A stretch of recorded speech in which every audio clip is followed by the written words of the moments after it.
Hi everyone, my name is Erin Kowalski and I am the president and founder of Wild Hearts. We're a nonprofit organization that financially assists pets with mobility impairments.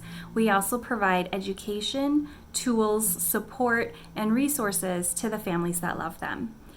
I have been certified in small mammal massage therapy for just over a decade, and I'm excited to share with you a little bit of knowledge and some palpation and massage techniques that you can utilize at home with your pet. So basically what we're doing is we're getting to know what is normal for our dog's bodies, and then going back and comparing it about a month later and asking what's changed.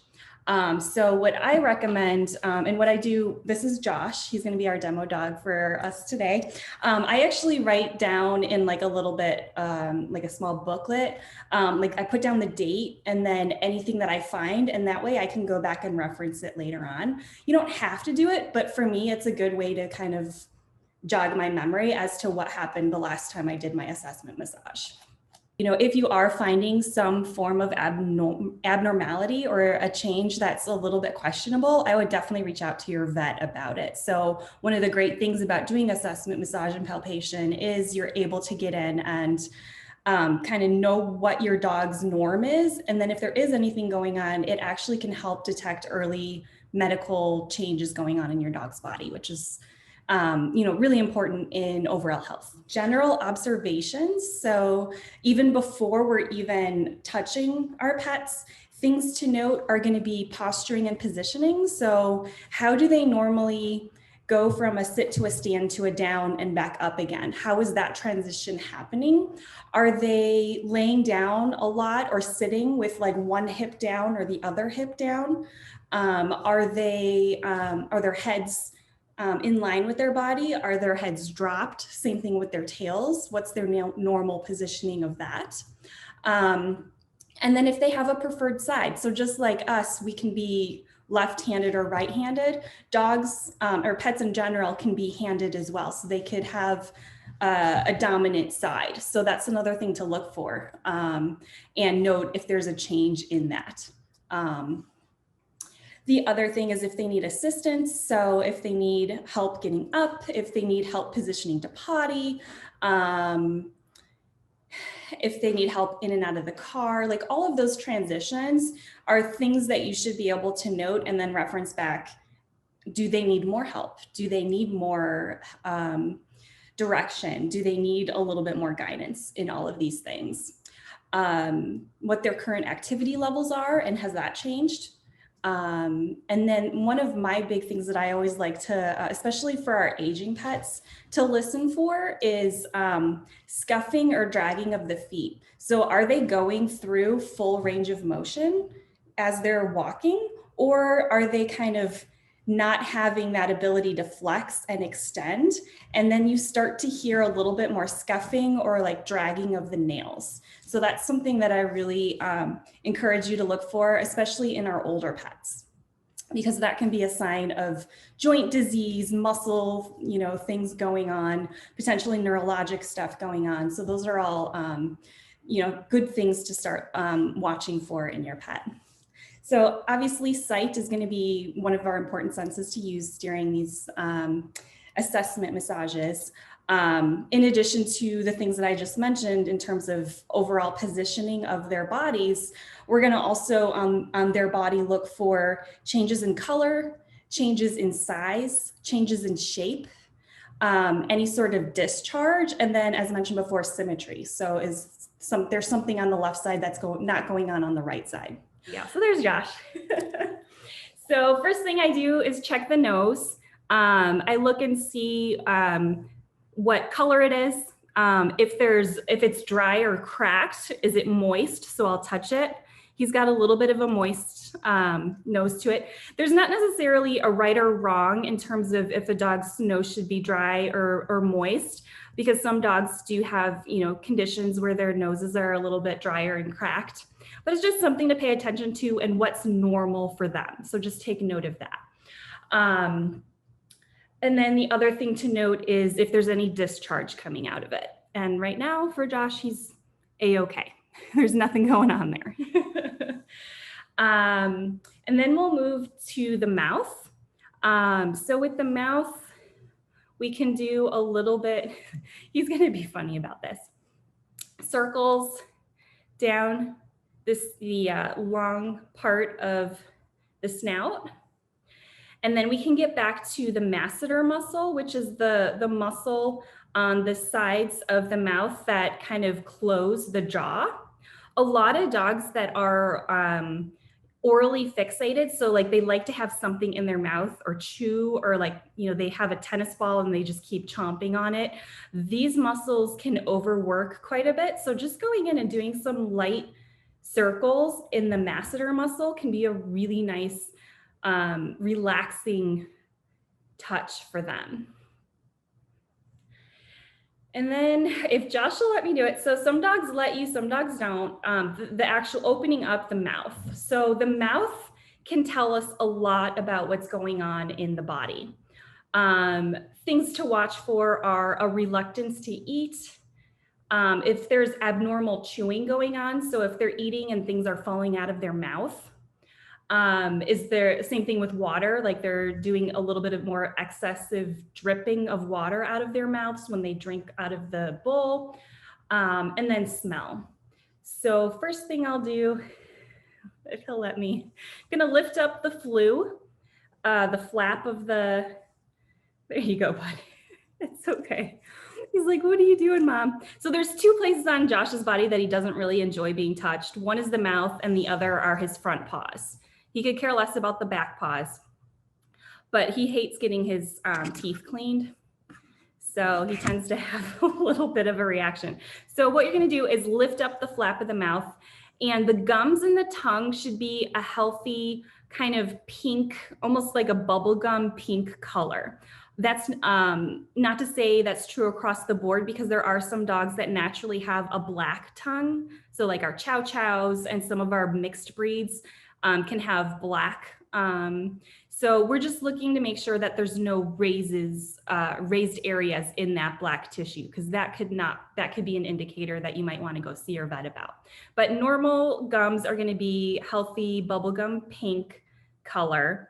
We're going to look at their teeth to see if there's any tartar buildup. I'm going to stop messing with him for a minute. We're going to look at the teeth to see if there's any tartar buildup. We're going to look at the color of the gums. If they're not a healthy pink color, things to note are going to be if it's more pale or white, we're going to be looking at more of maybe an anemia or a weakened body condition. So that might be an indicator that you might want to take your pet to the vet. If it's a deep red, it could mean hyperactivity or infection fever. So again, a trip to the vet. If it's a blue purple, that can mean more pain or congestion. So something circulatory or respiratory or potentially even autoimmune could be going on. And then the other colors to watch for are like a yellow orange color. And that can indicate things like gastritis, gallbladder, or liver issues.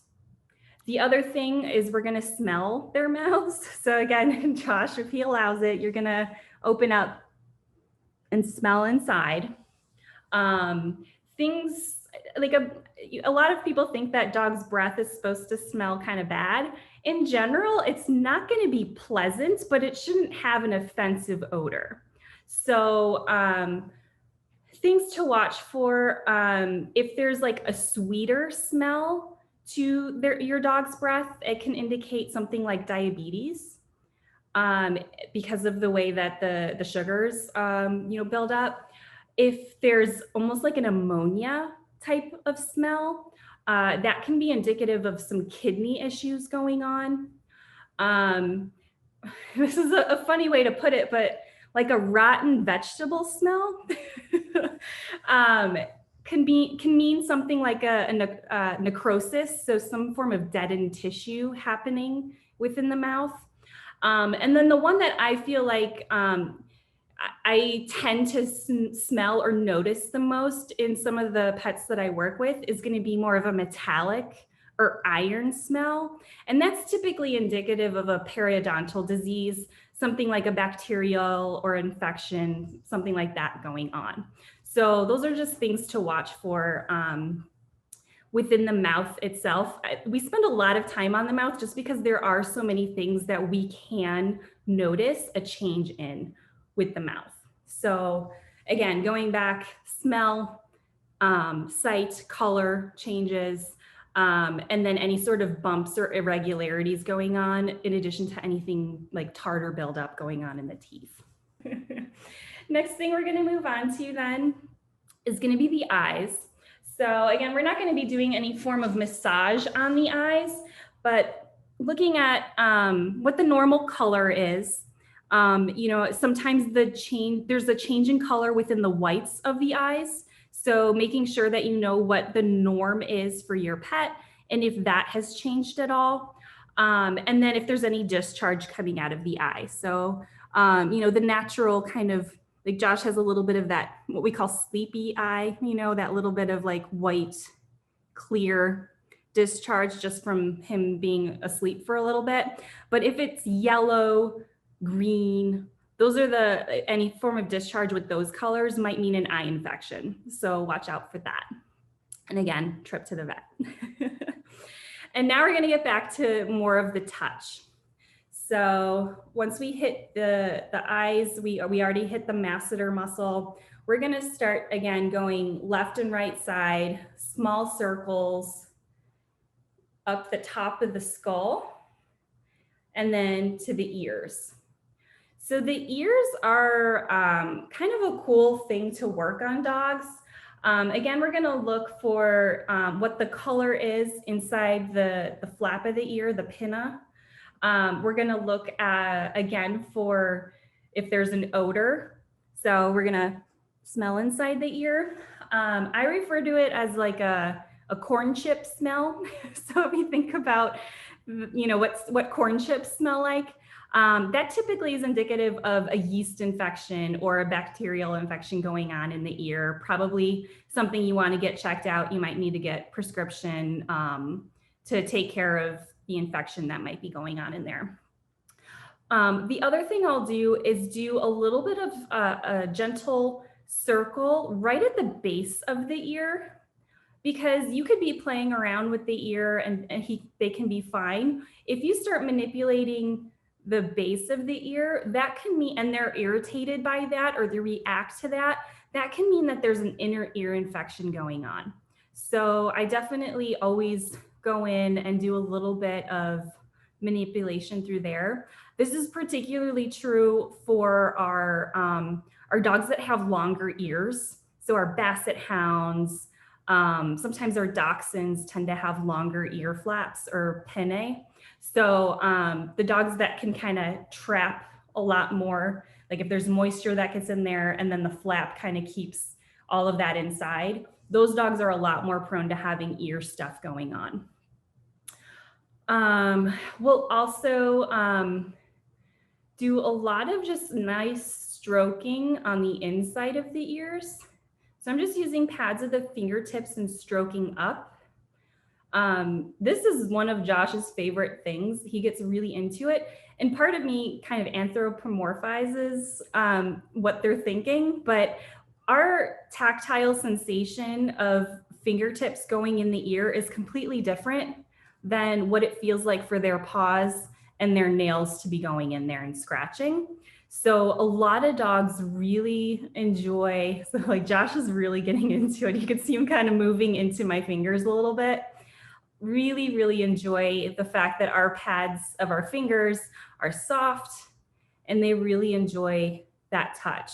The other thing is that the ears actually house some really powerful acupoints that refer to the rest of the body. So if you only have a couple of minutes to work on your dog, doing some nice ear work, so taking your thumbs and going down the outside of the flap from the top to the tip can be really nice, and then the inside of the ear stroking up. And again, I will repeat this on both sides, but because Josh is laying lateral recumbent, it's going to be hard to access that other side, but I would definitely do both sides.